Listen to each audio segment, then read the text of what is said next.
Glad y'all are here. Y'all could be watching any show. You're hanging with us. Don't take it for granted. Just missed incredible shady work, crazy work. If you're just, I'll do it again. I'll do it again. Calm down, Shady. Not out of breath. Calm down. Now get this. I think. Call me crazy, Chase. Call me crazy in your mic. Yeah. I think Caleb should have input. You're crazy. On the. You said call you crazy. Your answer made me call you crazy. I think Caleb should have input on the next head coach.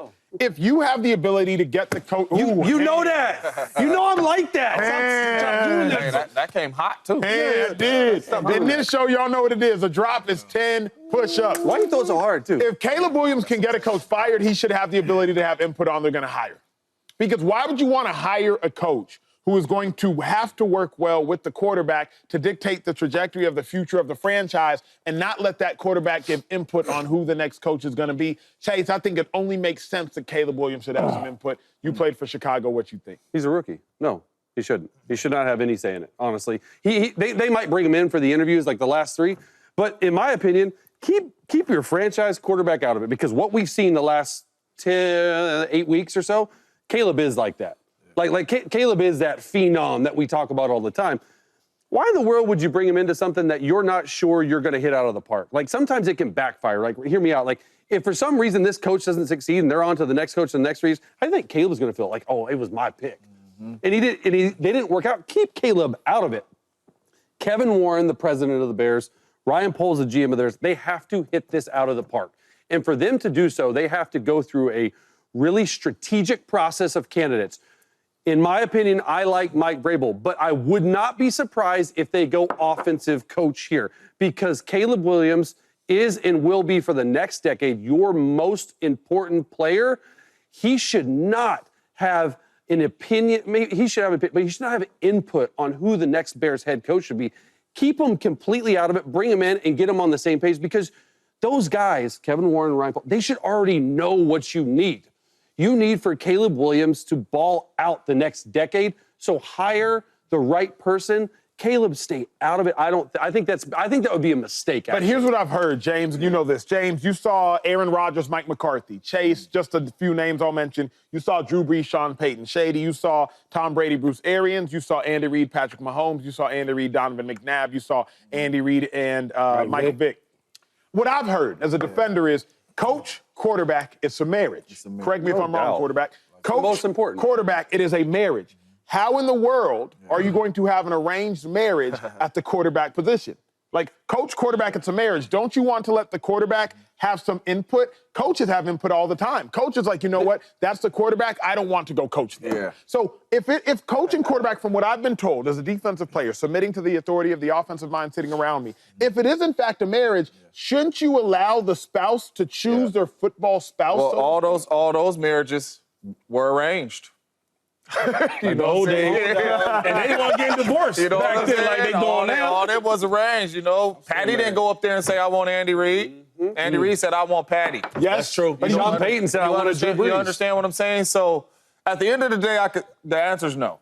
Yeah. Caleb Williams should stay out of it. I can see it happening now for the young fella.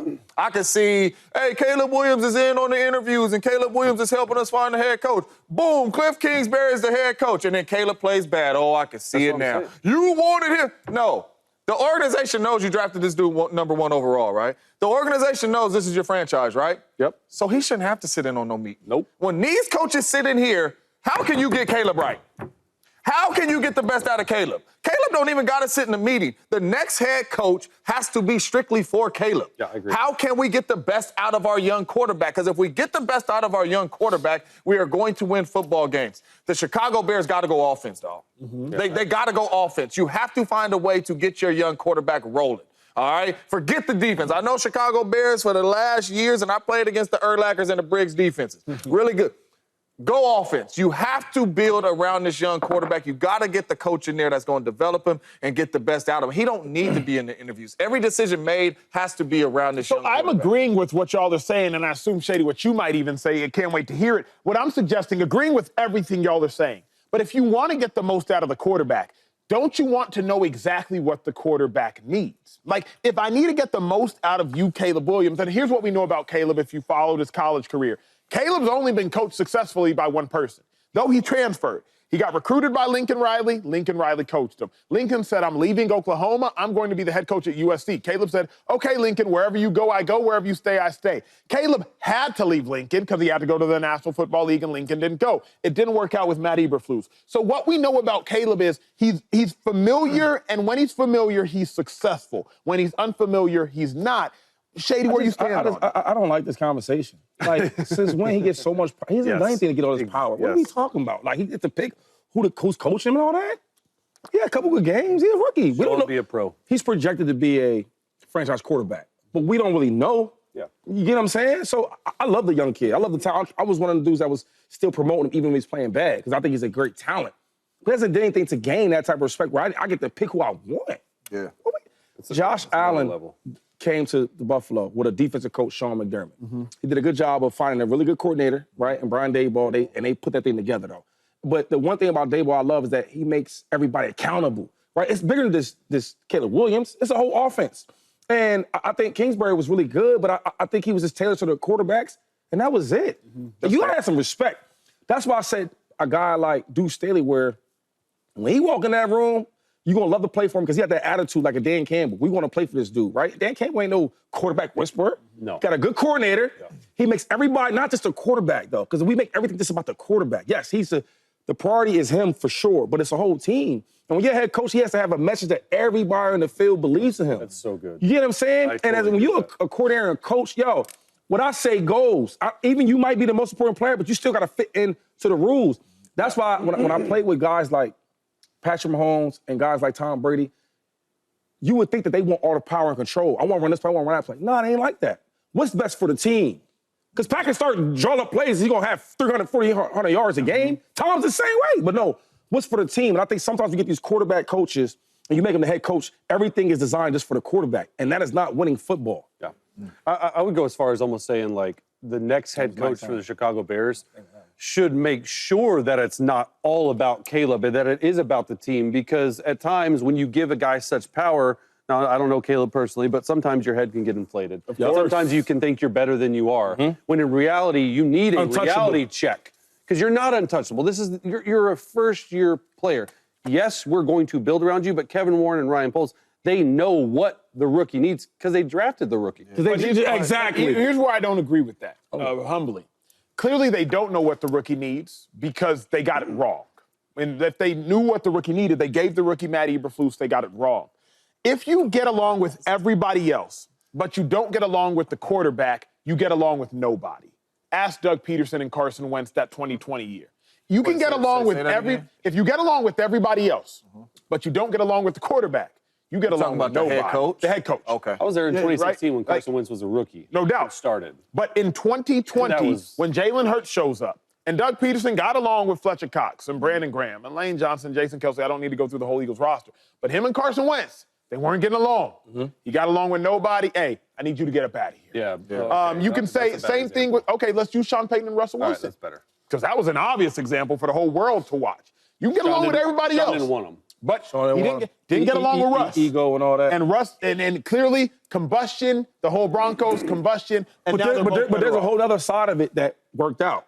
So, because what happens when I pick this coach, right, and he's all for the quarterback.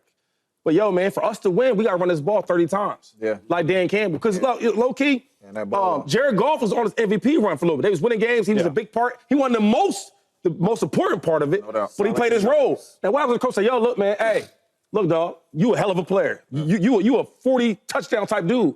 But for this team to win championships, you got to throw it 22 times. There it is. And we got to run this ball. You got to be okay with that. You got to be okay with it. And if I'm picking the coach, I ain't okay with that. Yeah. That's too much power. Yeah. If this was any other team but the Chicago Bears, I would be with you two.